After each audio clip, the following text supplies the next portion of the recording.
Hello everyone, this is POW Ponder on Weather. In this update, we've got an extended cool down coming for the east, while parts of the south does have some beneficial rains, and the monsoon flow continues for the deserts, as well as the ridge will really start to build heading into this weekend out west, going into next week, and the heat really starts to crank up.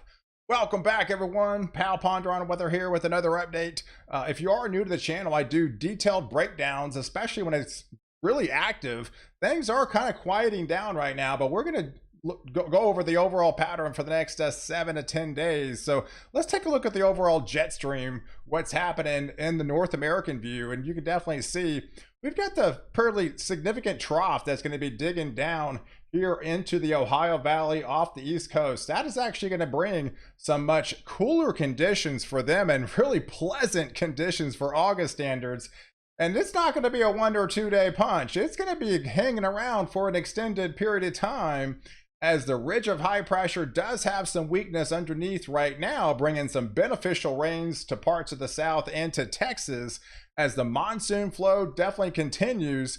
Much cooler conditions are well up here into Alaska with that low pressure system, but we do have this high pressure center out here into the Pacific Northwest.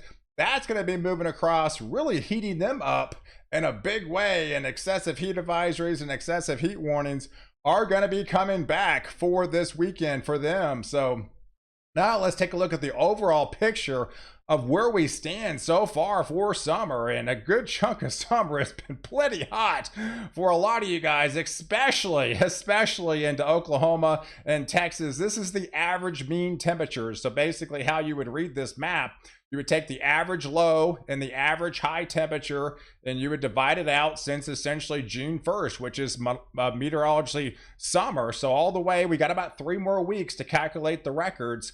But man, yeah, it's been overall 3 to 4 degrees hotter than it typically is, overall for summer. And a good chunk of Oklahoma and Texas, they've had widespread triple digits almost on a daily basis. But not just them, it's really a good chunk of the country. So all the yellows here, that's 1 to 2 degrees above average.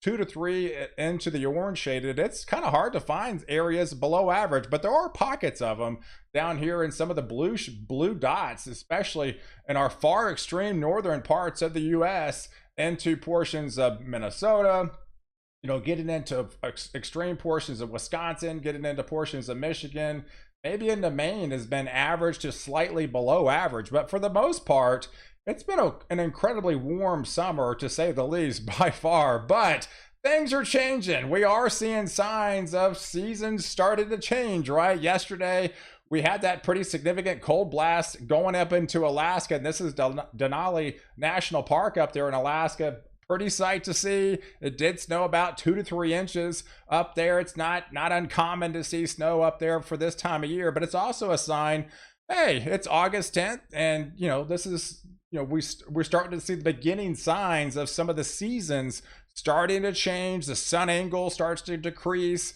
The daytime, you start losing your daytime, just overall, about a minute to 2 minutes per day of daylight. So naturally, we're going to be progressing downward, going forward as far as the overall average temperature. So over time, some of that cold air will start to filter into the United States, but definitely pretty to look at up there in Alaska. But then yesterday, we had what they call a gustnado. It's been very dry in Texas. These are scenes from North Texas. This little gustnado, and there are not just one of them, but several of them happened yesterday. These aren't tornadoes. This is what they would often refer to as a gustnado, or more likely, a lot of times resembles a dust devil. A lot of times you get this outflow boundary out ahead of the storms, and often referred to as the gust front. And it's been very dry up here, down here in Texas, and you have these little quick spin ups, 40 to 50 mile per hour winds within these little pop ups, 20 to 30 seconds, and they pulse back down. But it was good to look at in some of the sites that are seeing yesterday. And then we could actually see that today, and parts with North Texas, as we have probably another outflow boundary that's going to be kicking things off. I think about 3 o'clock in the afternoon, things are going to start kind of lighting up on radar in and around the Dallas-Fort Worth area. But it's along this boundary of this cool front, right? And so where they are going to be getting more heavy rain, which unfortunately they just obviously do not need it. They can't get rid of it up here in Tennessee, into Kentucky, up here into West Virginia. So that includes more heavy rain for them today. You get this little sea breeze actions, kind of onshore flow back down here into Louisiana, back into Mississippi. Then yeah, definitely some beneficial range. You had about a 60% coverage yesterday in the Dallas-Fort Worth area. You're probably going to get at least 50% today as you hit peak heating hours, 3 to 4 o'clock in the afternoon. And then you just get the monsoon flow that's just been alive and prevalent up here in Arizona, Nevada, get up into Idaho as well. And then you remain dry out here in the Pacific Northwest. You've been dry for several weeks, and I do feel you're going to be continuing to remain dry, especially with that ridge of high pressure starting to build back in for them. But as we go into Thursday timeframe, that cold front will just kind of be stationary. I mean, this time of year, those cold fronts don't push that far south, and that's an indication where you get these blues and the reds start to mix. That's an indication where it does become stationary. But you are going to rely on outflow boundaries, and that should push some needed precipitation further away from North Texas, but going into Central Texas as we get into Thursday afternoon and further south into South Texas. So along the coast, you could be looking at some isolated, scattered activity as you head into your Thursday afternoon, you know, with the monsoonal flow continuing for the desert Southwest. And the same deal for Friday. It just pushes a little bit further south as that cold front will just somewhat ooze and continue to traverse across down into the deep south. That'll push some of the rain showers even further south, probably away from North Texas, less likely in Central Texas and more likely in South Texas and parts of the deep south into Louisiana, further into southern Mississippi, Alabama, getting into Georgia, back into Florida here. There's the monsoonal flow continuing with that cold front that clears it out, right? So by Friday, you're going to be feeling the effects big time in a good chunk of the Ohio Valley into the Northeast with these much cooler conditions of what you have seen of late. And overall, here's kind of the big picture on the North American view, Northern Hemisphere view. Up here in Alaska, that I showed you the snow up there in Alaska remains below average for you guys. But we are going to be looking at this ridge of high pressure that's going to be dominating and starting to build over the west parts of the U.S., over British Columbia, back into the northern parts of the U.S., and then we have that significant trough that's going to be digging into the Ohio Valley, into the east.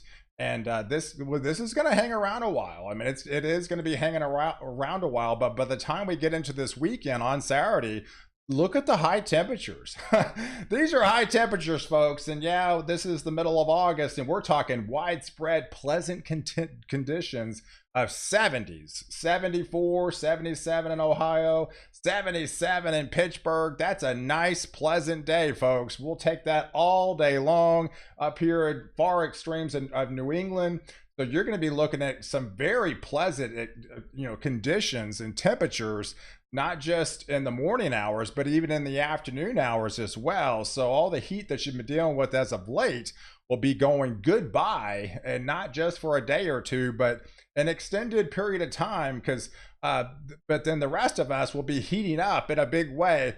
But it's a slow heat up as this ridge will start to, as the rain starts to wind down, unfortunately, back into Texas. We'll have more triple-digit conditions starting to return as we get back into the weekend, and then the ridge of high pressure will start to dominate over the Central Plains. And so as we move into your Monday timeframe, I'm looking at the 850s now. This is about 5,000 feet up in the atmosphere, but it also gives you an indication of not only what's happening in the upper levels, but what could actually happen at the surface, and tells you how deep the cooler airs and how deep the warmer airs will be. And yeah, there's that cool air continuing to funnel into the Ohio Valley, into the Northeast, and that'll sink into portions of the Southeast as the ridge of high pressure will start to build and to expand. So you're talking widespread triple digits for a good chunk of the central plains, the south here, and those triple digits move all the way up into portions of Montana, even could get actually into Wyoming and even parts of the Dakotas as it really starts to build in a good chunk of the Pacific Northwest. And then going into Wednesday, kind of the same deal. We have the much cooler conditions still blocked over a good chunk of the Ohio Valley, the portions, a good chunk of the Northeast, the Mid-Atlantic states, and some of that will feed into the Southeast. But you can notice as we go through time, I think Wednesday will be your warmest day for the Central Plains, and it really starts to intensify out west. But you get this backdoor front. We are going to be getting a change in the weather pattern again. As we get into your Friday time frame, this would be not until next Friday, but we are seeing subtle signs. So you got a quick warm up in the Central Plains for this weekend, going into Monday, Tuesday, Wednesday with heat advisories and excessive heat warnings probably.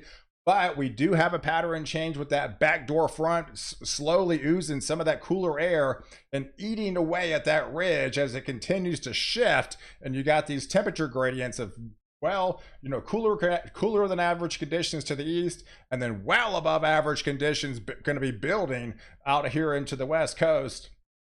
And then at the surface, what would that actually look like at the surface by the time we get into next weekend? We could be yet to see another pattern change with a fairly decent cool down for, again, August standards for a good chunk of the Central Plains. So you'll be dealing with those triple digits for from Saturday probably till Wednesday time frame. But as we get into Thursday into next weekend, more pleasant conditions start to come back. We're probably talking 90s, if not some 80s up here. We're not talking triple digits whatsoever, but below average for August standards. But then there's the ridge, and it will really start to build and will start to dominating and really start to lock over at the Pacific Northwest with those widespread triple digits coming for them. But it'll bring some more rain around with it too. So as with that little backdoor front, we'll start to see more rain showers entering portions of the deep south as well, going into your Thursday. But overall, if you look at the precipitation over the next 7 to 10 days, you can kind of see where we stand. So you got that trough that's going to be digging in off the west up and off the east here, with most of the precipitation actually out to sea. Then it really elongates off into the Gulf of Mexico. So we are seeing some beneficial rains to parts of the south, maybe not as much as you'd like, but at least it's some rain to talk about and some rain that's on the table for the next 7 to 10 days, as much of the west will start to dry or continue to remain dry for them with that ridge of high pressure. But going forward, here's the overall setup. So as we go into next week, there's that trough continuing to remain locked over a good chunk of the east, the Ohio Valley, the Mid-Atlantic, as well as the Northeast, as the ridgeway high pressure will start to dominate and really start to build over the central part of the U.S., at least for a couple of days, as triple-digit temperatures come back with a vengeance. And then the heat really starts to build out west with those well above average temperature anomalies coming for the Pacific Northwest. And then there's the above average precipitation funneling really along the coast. So I showed you the overall precipitation, but this is what the Climate Prediction Center has, mainly some of the higher amounts, especially into Florida, getting into parts of along the I-95 corridor, with again drier conditions to continue to remain in effect overall for a good chunk of the central U.S. And then the monsoonal flow will continue for the desert Southwest, and of course it's below average with that ridge over place and far as in the Northwest.